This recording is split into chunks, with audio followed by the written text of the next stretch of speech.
Sáquennos de aquí. Entrevista a María Sima. Nicky Elch. Editorial.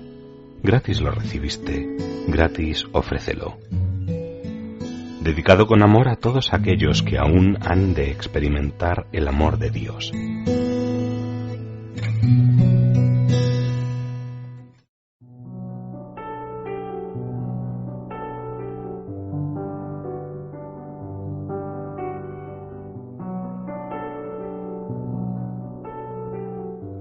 La muerte.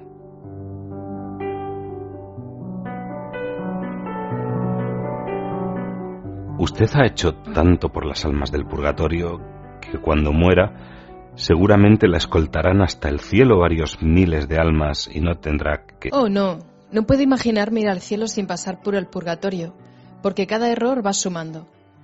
Dios me ha dado a conocer tanto mediante mis contactos con las almas del purgatorio que mi responsabilidad es mucho mayor. Debemos sufrir en relación con nuestro conocimiento. Sin embargo, espero recibir un poco de ayuda en este aspecto. ¿Qué sucede con las personas que se suicidan? ¿La ha visitado alguna? Sí, me han visitado muchas. Lo que les sucede depende totalmente del motivo por el cual lo hicieron. Muchos han venido a preguntarme sobre ellas, pero hasta el momento solo se ha perdido una. En la mayoría de los casos, los más culpables son quienes las difamaron, los que se negaron a ayudarlas o las acorralaron, y de este modo hicieron que perdieran la cabeza. En casos así, los más culpables son otras personas.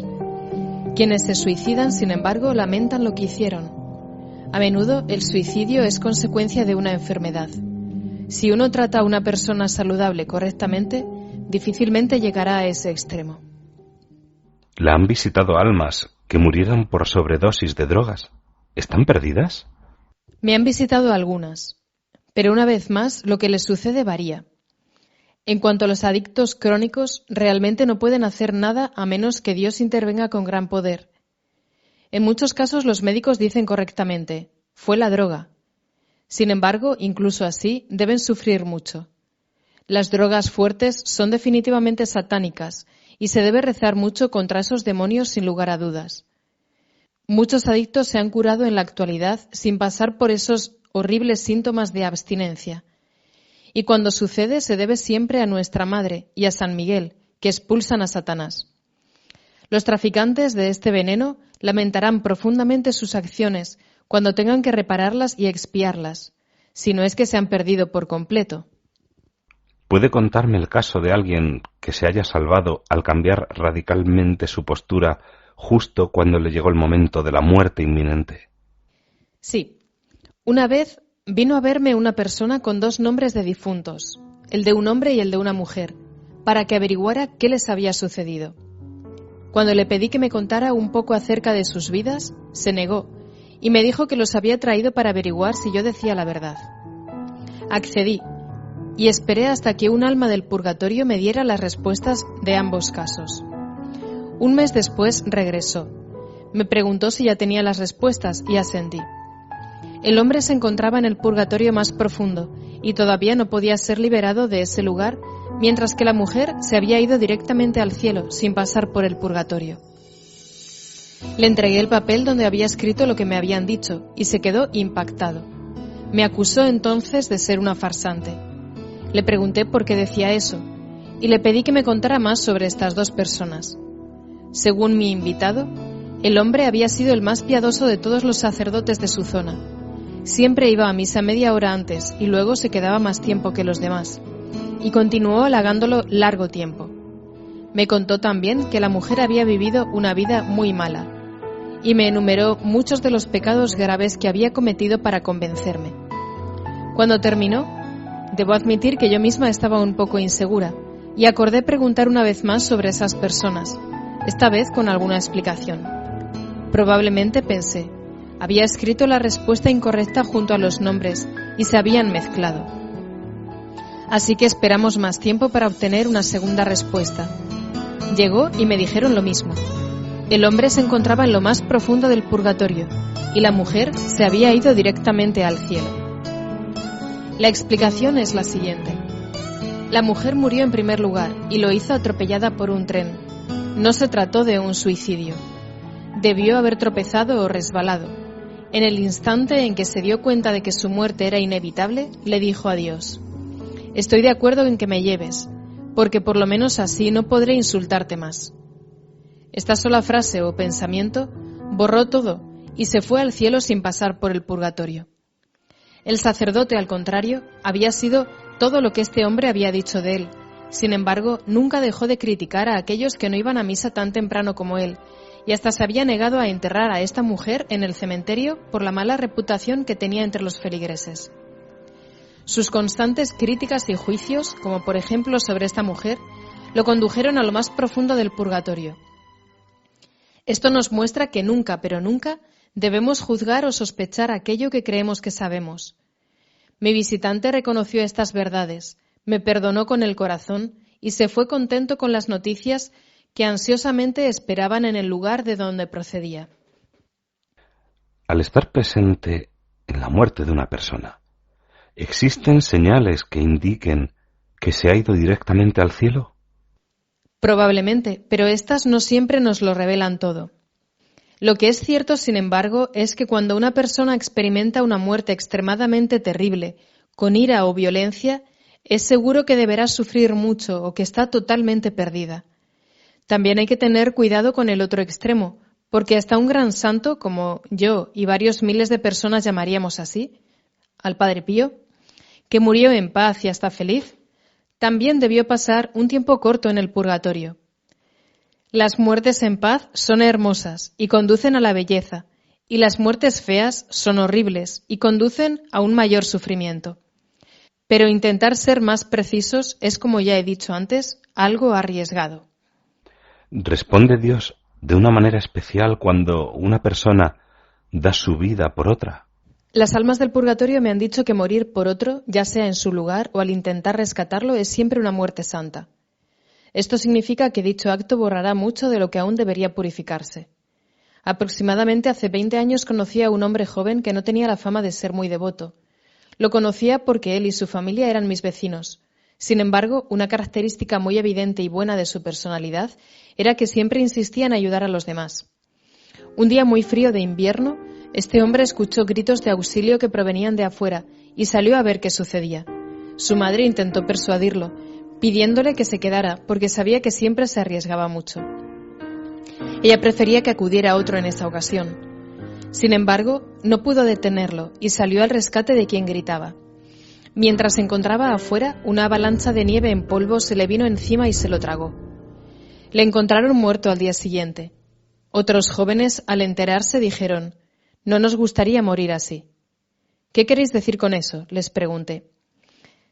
«Ya sabe todas las cosas que ha hecho. Pensad lo que queráis, pero morir así para salvar a alguien descarta toda posibilidad de que se haya perdido. Siempre es una muerte santa». Solo 2 días después, este hombre se me apareció y me dijo que necesitaba únicamente 3 misas para ser liberado. Expresé cierta sorpresa y me dijo: «Como morí intentando salvar a otra persona, Dios se ocupó de todo lo demás». A lo que añadió: «Nunca podría haber experimentado una muerte tan feliz». Entonces, ¿debe existir alguna diferencia entre morir intentando salvar a alguien o morir a causa de una imprudencia? Oh, sí. Si una persona muere simplemente porque se puso en una situación de riesgo, no significa que fuera su hora de morir. Si el accidente sucede sin culpa por parte del difunto, esto quiere decir que Dios lo llamó a su presencia.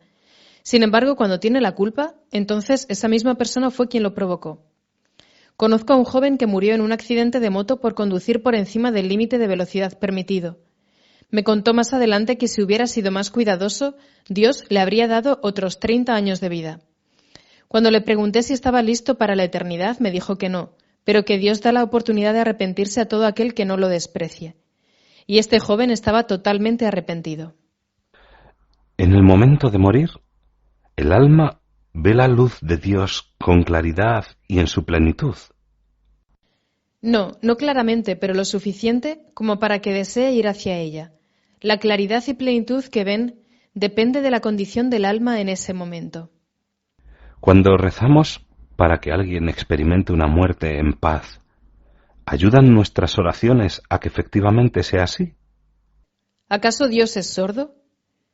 Ayuda aún si rezamos por una persona que tenemos en nuestro corazón y que murió tiempo atrás.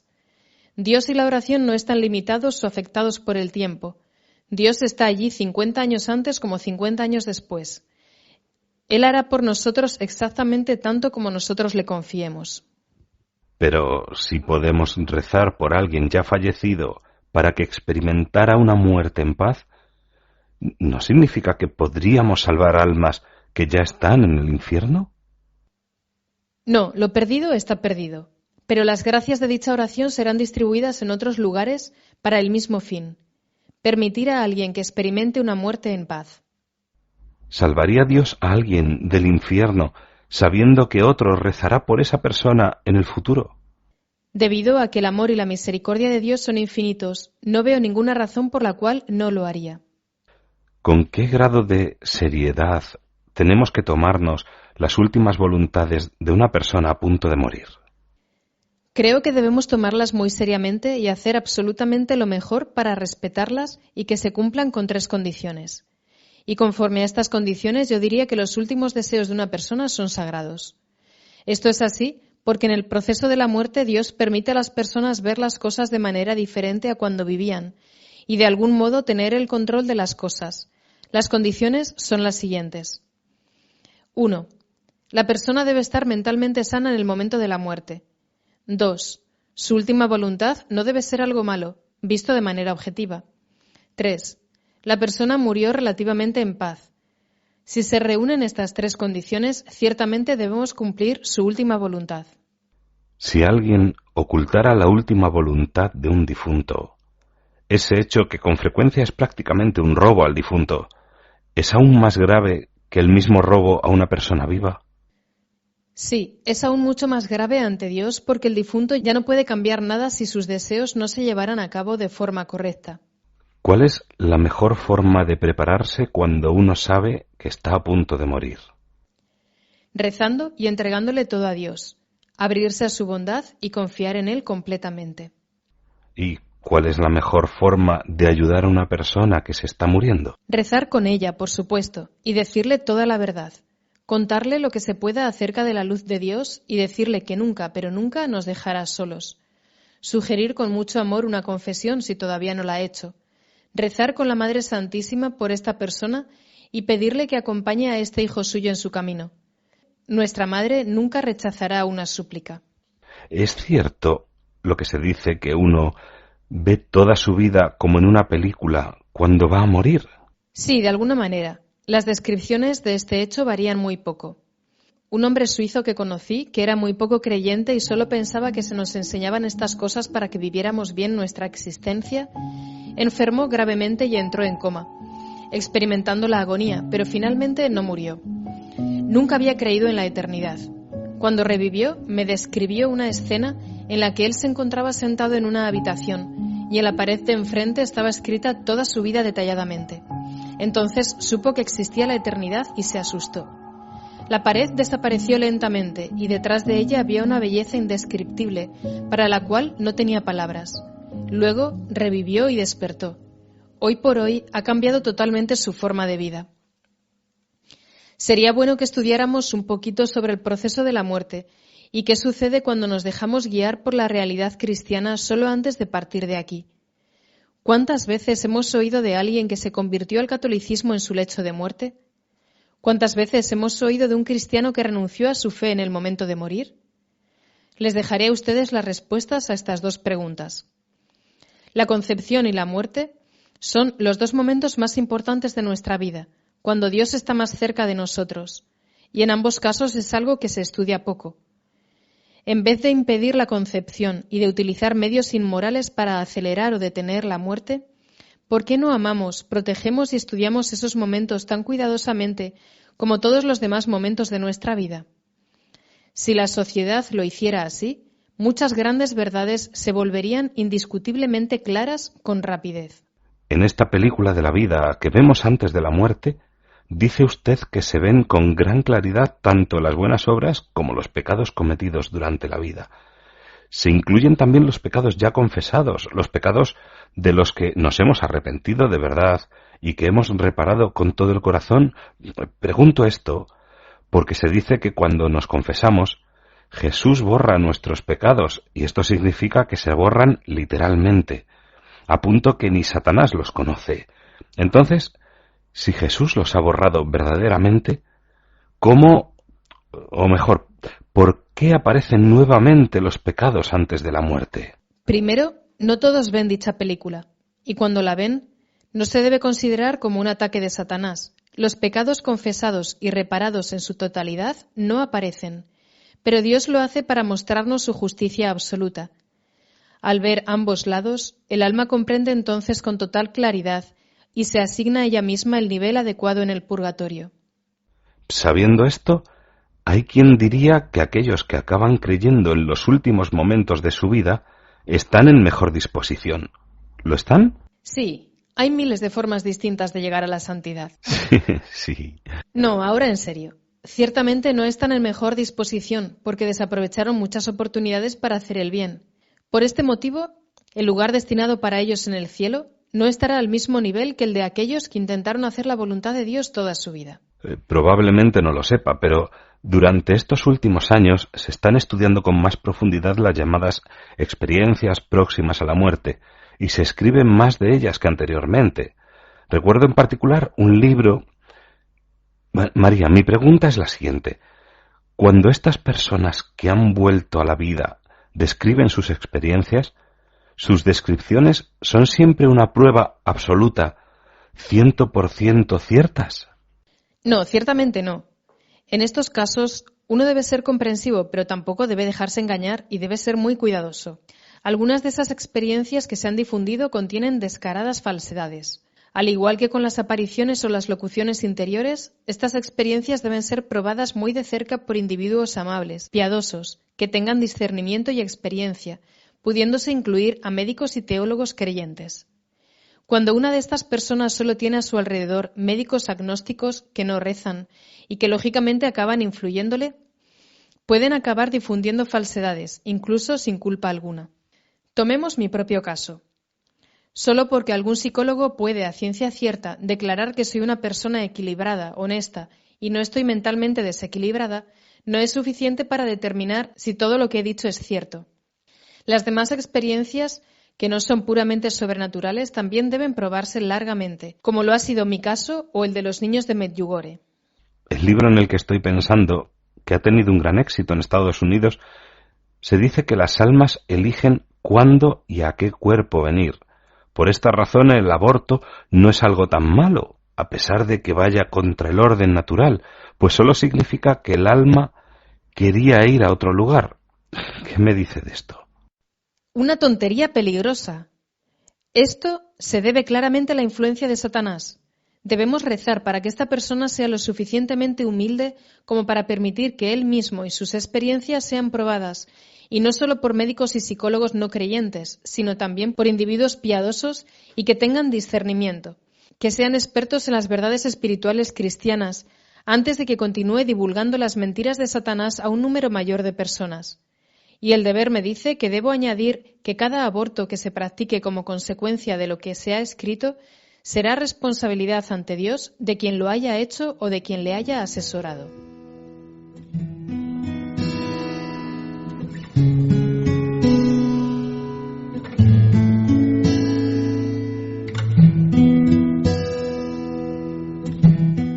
Sáquennos de aquí.